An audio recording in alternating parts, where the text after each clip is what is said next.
Olá pessoal, eu me chamo Célio, sou professor de História da Oficina do Estudante e hoje a minha dica é sobre um tema bastante recorrente nas provas, principalmente no Enem, que é Revolução Industrial. No caso, a primeira Revolução Industrial que ocorre na Inglaterra em meados do século XVIII.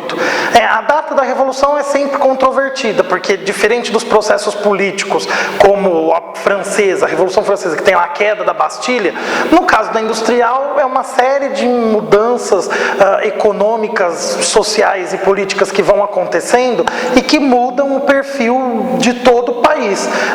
Nós não temos uma data precisa, então há quem coloque o início da Revolução com a invenção da máquina a vapor, outros vão colocar com a mudança mesmo na balança comercial inglesa. De qualquer forma, se vocês assinalarem lá uma alternativa que diz meados do século XVIII ou contextualizá-la no século XVIII na Inglaterra, vocês não vão errar. E quais as razões do pioneirismo inglês? Esse é um tema também bastante recorrente. Nós, como país subdesenvolvido, de industrialização tardia, sempre nos voltamos para a questão da industrialização na Inglaterra, porque seria um caminho para entender por que nós não nos industrializamos ou como nós poderíamos acelerar nosso processo de industrialização. Então é um tema clássico da historiografia brasileira nas décadas de 30, 40, 50 e mesmo nessa mudança, né, de globalização com um perfil mais tecnológico da produção fundamentando, né, o desenvolvimento. E as razões do pioneirismo inglês, temos lá, disponibilidade de capitais. A Inglaterra não tinha grandes colônias, mas acumulou capitais com base na pirataria. A distribuição de cartas de corso durante o reinado da Elizabeth I, que governou por 49 anos, uma das monarcas mais fortes da Inglaterra, junto com o pai, o Henrique VIII, garantiu uma poupança a partir mesmo da roubalheira. A Elizabeth I não deixa de organizar o crime em benefício dessa nascente burguesia britânica.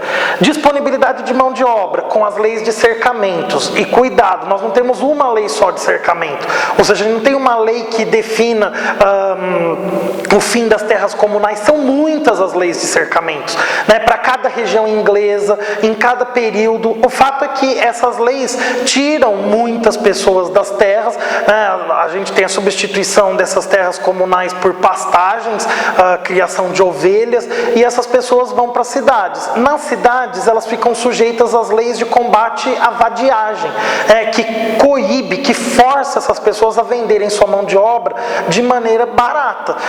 Por isso a gente vai ter uma disponibilidade de mão de obra de trabalhadores, formando o que o Marx chama de exército de reserva, para baratear os custos.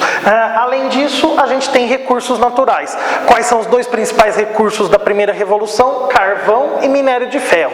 O petróleo só a partir da segunda revolução industrial, que aí é meados do século XIX, tema para uma próxima dica. E além dos recursos naturais, uma legislação burguesa. A gente não pode esquecer que a burguesia chegou ao poder na Inglaterra um século antes da França.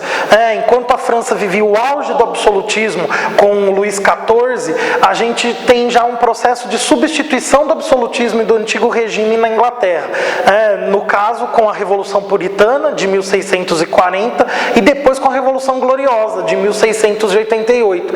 Um século e meio, praticamente, antes do Luís XIV ser decapitado, o Carlos I foi decapitado na Inglaterra.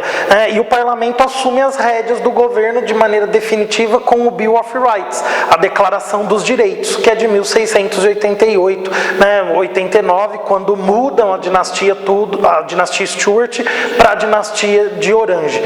Então, juntem esses fatores todos, capitais, mão de obra, recursos naturais e legislação burguesa, e a gente tem os ingredientes para tornar a Inglaterra pioneira no processo de industrialização, que alavanca, o desenvolvimento britânico e o fato dela se transformar na maior nação imperialista durante o século seguinte, que é o século XIX.